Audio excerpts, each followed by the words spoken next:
Let's get to the waiver wire. In terms of the schedule next week, the only team with 2 games is the New Orleans Pelicans. Every other team plays 3 or 4, and it's not too busy of a week. There's a lot of 3-gamers.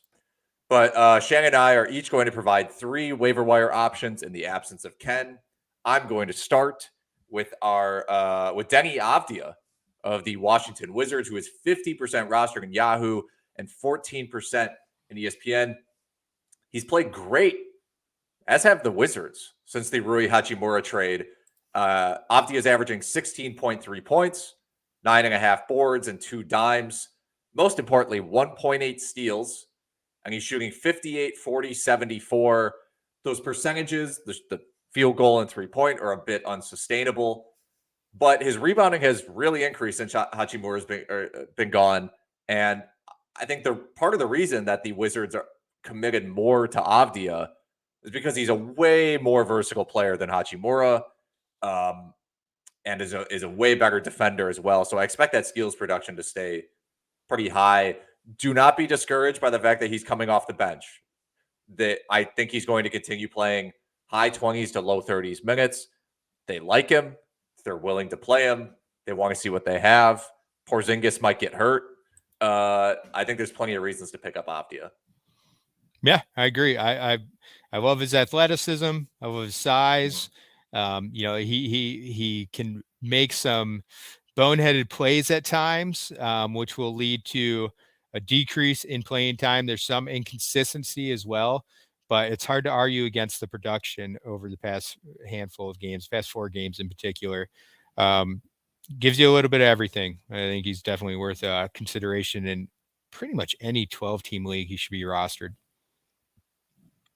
Who is your first option off the waiver wire? All right, my first option. This guy is on a heater. Malik Monk for the Kings, who are on a roll. Monk's been crushing it lately. He's coming off the bench, playing that 6-man role, providing the team with scoring for the second unit. But his playing time and production have both picked up recently. Over the past 5 games, Monk's averaging 26 minutes per. 14, we're just going to round up 15 points, 3.5 boards, 4.5 assists, 1.2 steals, and 1.6 3-pointers. Playing time and production's picked up even more the past 2 games, averaging 32.5 minutes in those 2 games. He's eating into Kevin Huerter's playing time. It would be interesting to see what the Kings do tonight. De'Aaron Fox is ruled out for Friday night's game for personal reasons already. So we'll see. Maybe Monk gets a starting nod. Davion Mitchell, of course, is probably the best candidate for that. But Monk's an interesting player who can light it up, and he is low enough rostered, 32% Yahoo, 12% ESPN, that if you're looking for scoring production, he's a guy to consider. I think they like Monk off the bench. Mm-hmm. So I think Mitchell will start. But yeah, Monk, I mean, he had a great year with LA last year, and he's improved upon that this year. And so, he's a guy I've continued to roster because it feels like I'm about to maybe I should drop Monk, and then he'll go off for like 13, 9, and 8, and I'm like, I can't drop him. He's only 25. He turns 25 tomorrow, so he's still a young guy. I'm still a believer. I mean, I've been a believer since draft day, since his days in Kentucky. And I like what we've seen. If he can get his playing time up, he's averaged 13 points, over 13 points in only 22 minutes per game with the Kings. If that playing time creeps up to the 28 minutes per game he was playing last year, he's going to absolutely be worthy of a 12-team consideration and 10-team in some formats. He's ranked 62nd in per minute fantasy value. To further your point, my next selection off the waiver wire, Precious Achiuw of the Raptors, 64% rostered on Yahoo, 19% on ESPN. There were some options that were less rostered in Yahoo, but we've mentioned a lot of those guys before. There was Gafford and other guys. I don't think we've mentioned Achiuw much at all this season, so I think it's good to mention him now. He's ranked 53rd over the past 2 weeks. They're really letting him loose. And since January 14th, Achiuw is averaging 14.5 points on 59% from the field, 8.4 boards, and 1.6 stocks. I'm pretty confident he'll remain in the rotation in this role. Should be worth rostering in most 12-team leagues. And the main thing you have to consider, at least as we head towards the trade deadline, is the possibility that the Raptors either blow this thing up or just shuffle the deck around a little bit. I don't think Achiuw is going anywhere. I think there's only upside for Achiuw as the season winds down here.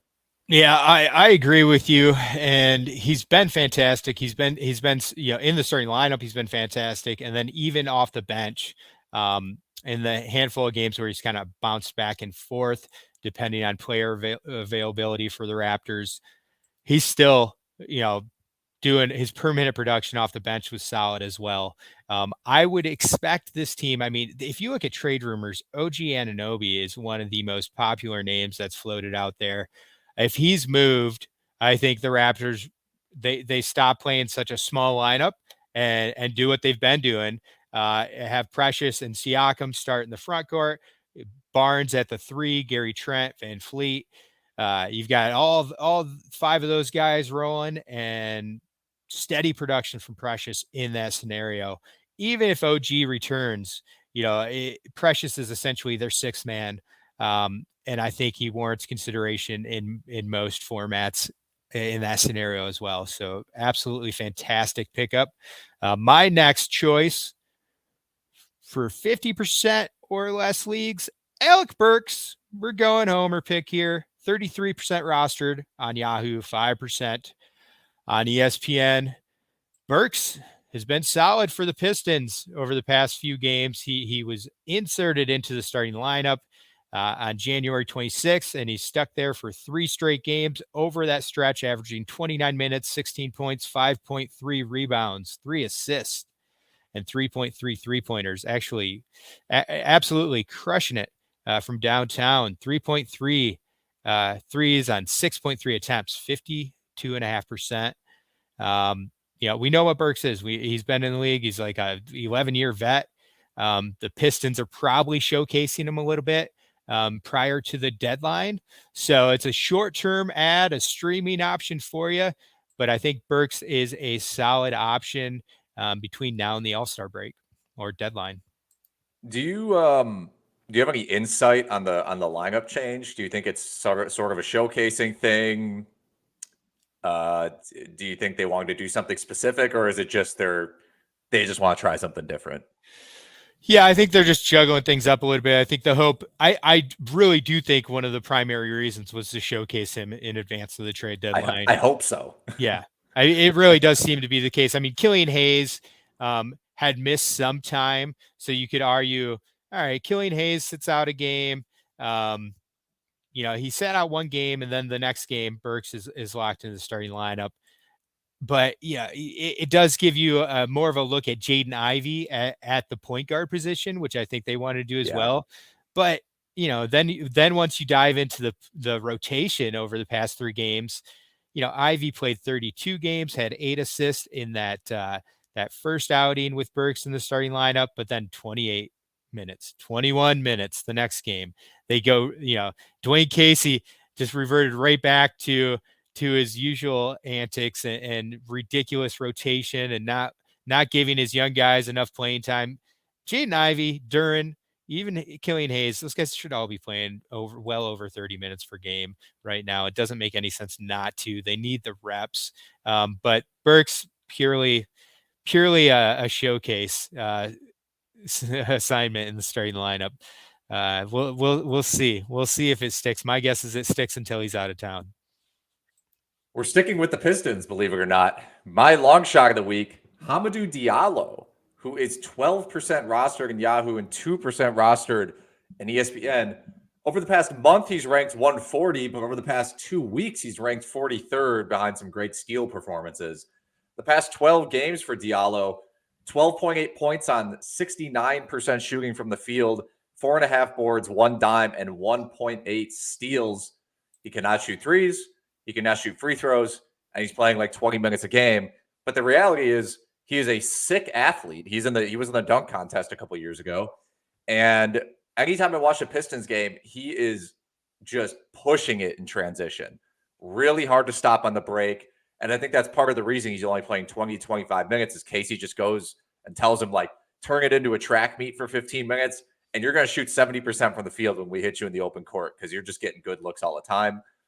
I'm not sure this is I don't think it's a move for 12 teamers. It's a little too unstable with the minutes.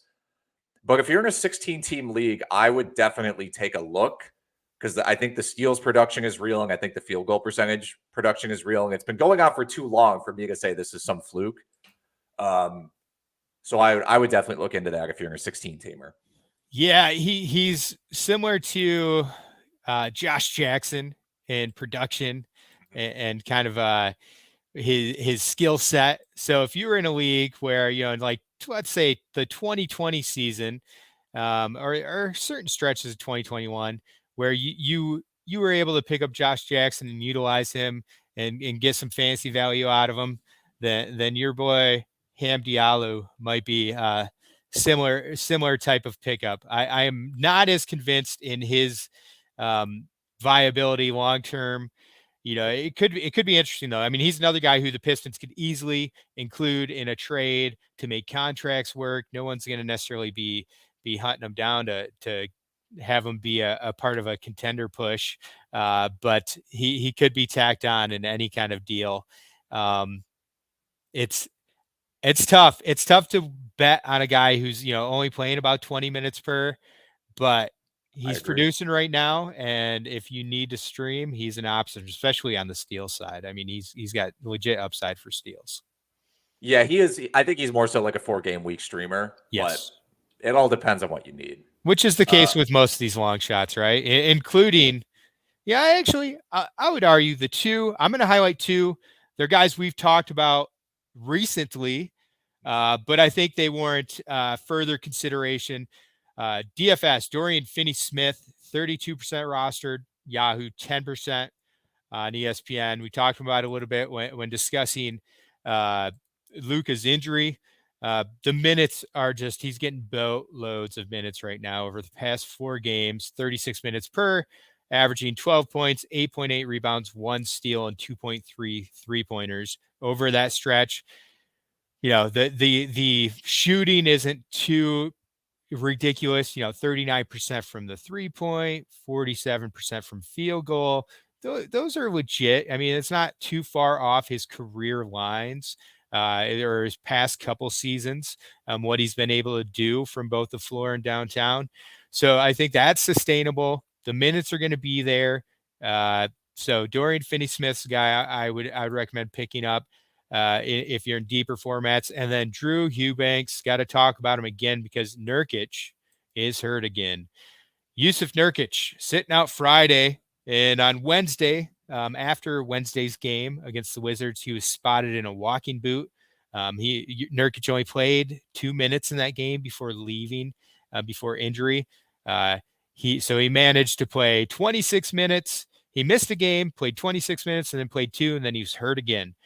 Eubanks is the guy to pick up. He's going to get starting nod on Friday, would be my guess. No official announcement there yet, but he started the last game that Nurkic missed. And in the game that Nurkic left early, Eubanks played 24 minutes, 11 points, 11 rebounds, and 1 steal and 1 block. He's a streaming option at the center position if you need it. Yeah, Nurkic had been dealing with that calf injury before that game, and I think it was probably something they were trying to push him through because the Blazers need to win games. They can't be like sitting guys who are sort of hurt. They need to just tell those guys to go out and play. So yeah, I think he probably aggravated it. Now he's going to be out for a while. Eubanks is a good pickup. We saw it happen last year. He has more shot blocking upside than he's shown. He can catch lobs. That's just a quality waiver wire pickup.